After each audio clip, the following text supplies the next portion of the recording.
South Africa today is a country riding high on optimism and promise for the future. A country in the midst of change, as it was in the early 19th century, when the Board of Executors was founded as a trust company that managed its clients' funds through times of uncertainty and instability, as it does today.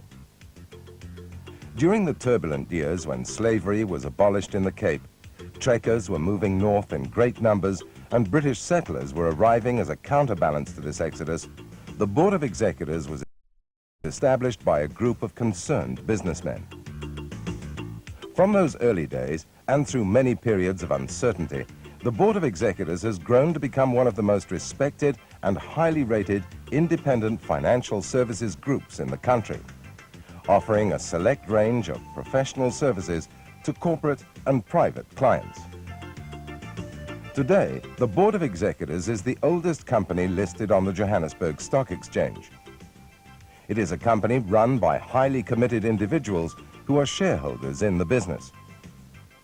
This professional partnership, backed by the technical resources of a modern financial services group, has an annual compound growth rate over the last 10 years of 28%. Its unit trust, fund management and merchant banking divisions have established themselves as top performers in the market.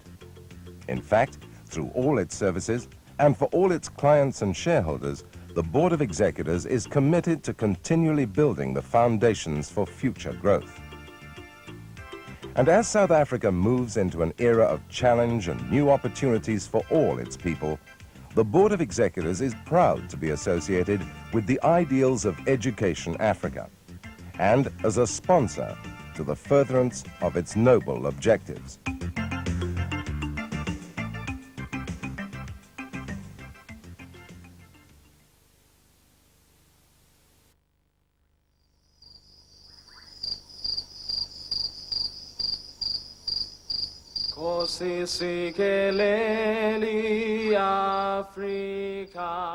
And though assumedly the Almighty created the world, it was latter-day man who deemed to split it into two. First world and third, almost ordaining in the process that each would look at the other through different eyes.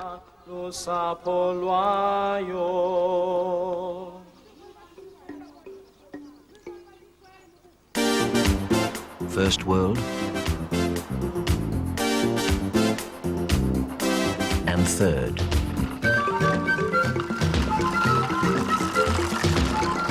First world and third.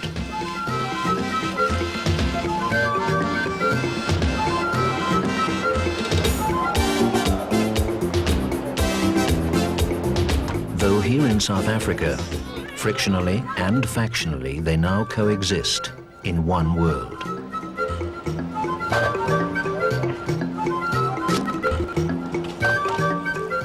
Or rather, in two worlds, seeking to unite.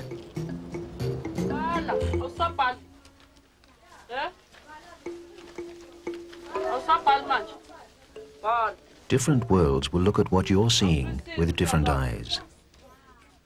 First world eyes will see the legacy of apartheid, manifested especially in the inequality of educational resources, black versus white.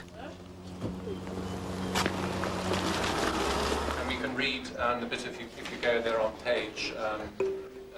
Third world eyes will gape in amazement at what does exist, at the numbers who are being taught. Number 8. Again. Right. But, sadly, millions have escaped and are still escaping the education net. And though literacy levels in South Africa are the highest in Africa, for too many, it is too late.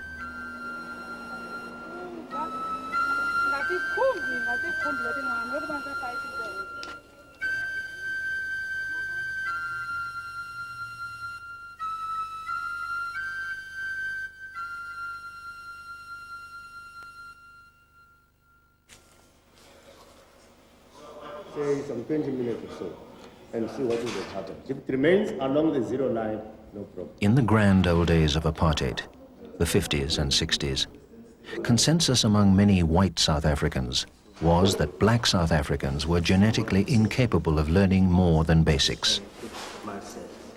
All right, can you draw what you see in And were especially incapable of learning scientific skills, let alone teaching them. a dynamic condition which is in your body. Then, it was almost unthinkable that an institution such as the Giyani Science Centre, located in the rural northeast of South Africa, could exist, let alone succeed in turning out high school graduates totally immersed in scientific skills. The Science Centre's educational outreach extends far beyond lecture theatres and laboratories to remote rural villages deep in the bushveld. Giyani Science Centre is a unique educational initiative, tackling the problems of skills acquisition and quality education now, a vital arena where South Africa's future destiny as a developed nation hangs in the balance. My name is Walter Sisulu, Deputy President of the African National Congress.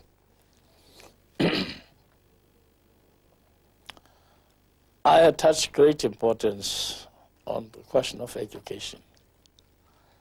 It is one of the top issues or burning question in the country.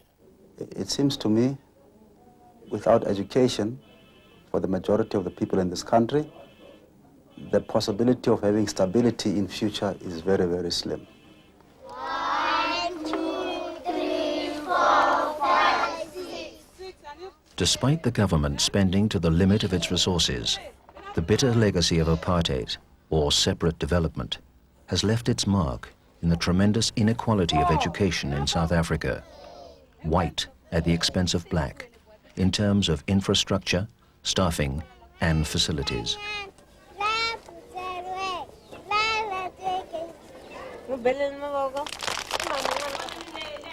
In the rural areas, overcrowding and chronic lack of facilities make education an uphill battle. But the will is there.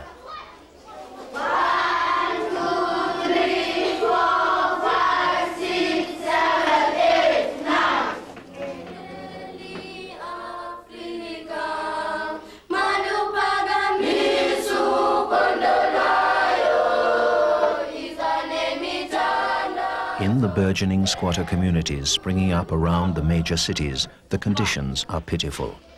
And yet, despite the deprivation, the thirst for knowledge is unquenchable.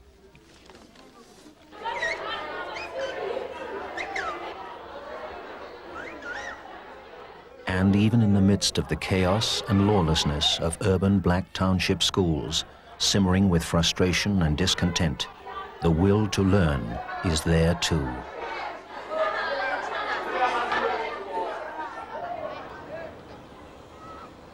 Though so-called white government schools were open to all to a limited extent in 1991, it's almost too late.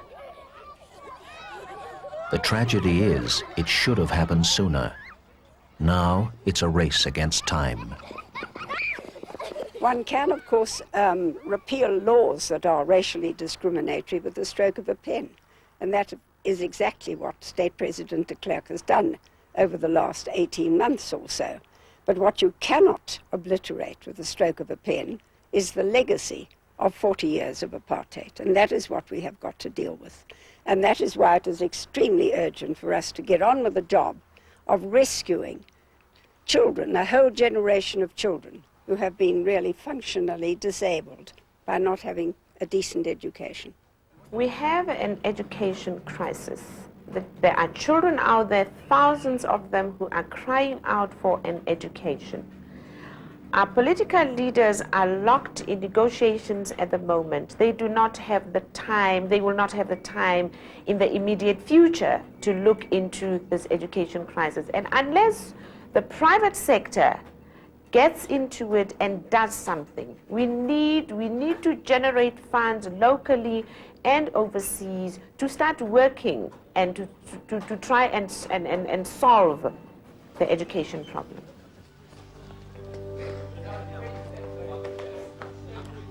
Clearly, an independent accelerator to propel quality education in Africa is needed.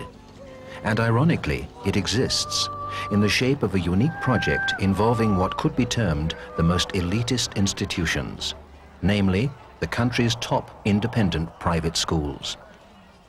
Every man should be entitled to an equal education. Why should we sit here in luxury in one room while our fellow countrymen sit 220 in a room with no windows? Well, education is vital, and it has been a fact that too few people have been receiving a decent education, and it's time that everyone got a good shot at an education. For too long now, the government has manipulated our way of thinking through education. The time is right for an independent, non-biased, relevant education for all Africans. Well, I feel very privileged to be at this school, very much. But then I also feel that that privilege is very wrong, because my brothers and sisters should be getting the same privilege that I'm getting right now. I think in South Africa that for too long South Africans have been cut off from each other. We don't know what's happening to anyone else in the country. And we need to integrate with each other. We need to give to each other, take from each other, and learn together.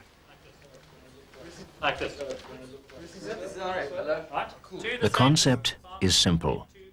Each of the great private schools in South Africa aligns itself to a developing Education Africa school. Then, simply, existing transferable resources like teaching, plus existing expertise in school management, is shared. Already we have classrooms theoretically filled with pupils. Pupils whose parents will pay our asking fee of 4,000 rands a year, about $1,400 US, despite whatever hardship they'll endure by doing so. These pupils will be in classrooms learning until mid-afternoon. Then, children of parents who can afford less than, in overseas money, say $50 a year, they will enter the classrooms to learn, simply because we have the facilities in hand. You all understand? So what must we do to trees? We must look after the trees in the roots. So the water goes round and round. What is the word for this? Thereafter, in the evening, adults will enter to learn the things that apartheid denied them. Bed.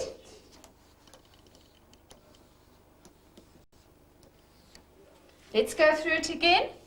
One of the things about Education Africa that I like very much is the fact that you're not only going to help privileged children who have obtained bursaries or have got parents who can afford to send them to an expensive school, but also you are going to use those facilities after hours for less privileged children, those in the community, in the neighborhood, presumably, and also those not in the neighborhood, those who can be brought in to the schools when they are not being used for ordinary academic hours. And better still, to my mind, is the use of those facilities in the evenings for literacy classes, adult literacy classes, and to improve the general educational standard of adult blacks. It is also, in a very curious way, in business terms, very clever, because it doesn't reinvent the wheel. It uses the excellent material which is there on one hand from, say, good schools, and tries to, in a way, to redistribute, which is a clever thing to do, to those who had been denied these opportunities. Education Africa is concerned with providing quality education to produce those people that we need to run a successful new South Africa. We need the engineers, we need the lawyers, and we need quality teachers. And if we are going to produce that type of person, we need to harness financial resources, both locally and overseas, because our government, the bit of money that they are providing is going to go towards mass education. and they will not have the funds available to provide that quality education that Education Africa is talking about. The eternal value of projects like Education Africa is that they set standards. They prove what can be done. They demonstrate how high the potential is of the pupil body we have available. Because they set the standard, they will sooner or later force the state's institutions to come up to that standard also. I think that a project like Education Africa is of absolutely prime importance, not only for South Africa, and not only for Southern Africa, but really for the whole continent. Because more and more there will be interaction on the continent. Without true literacy, without technological understanding, you really will not be able to make our country and the surrounding countries livable.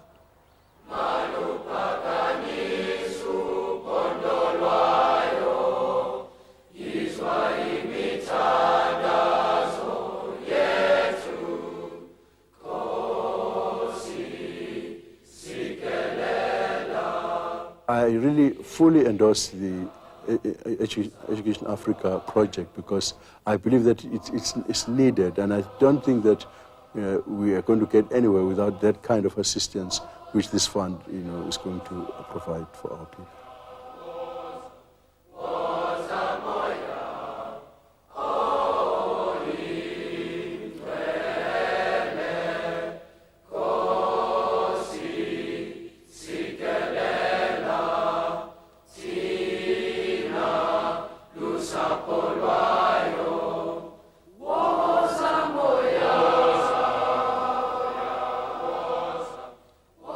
Well, we welcome the projects like Education Africa because we are very much concerned, as I've already said, we are in a crisis.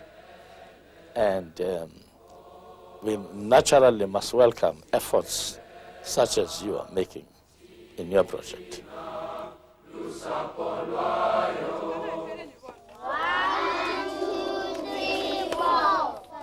Education. It makes people easy to lead, but difficult to drive. Easy to govern, but impossible to enslave.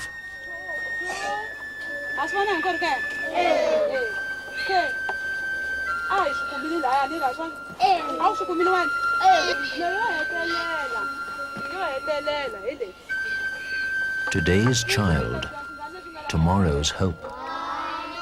Education Africa.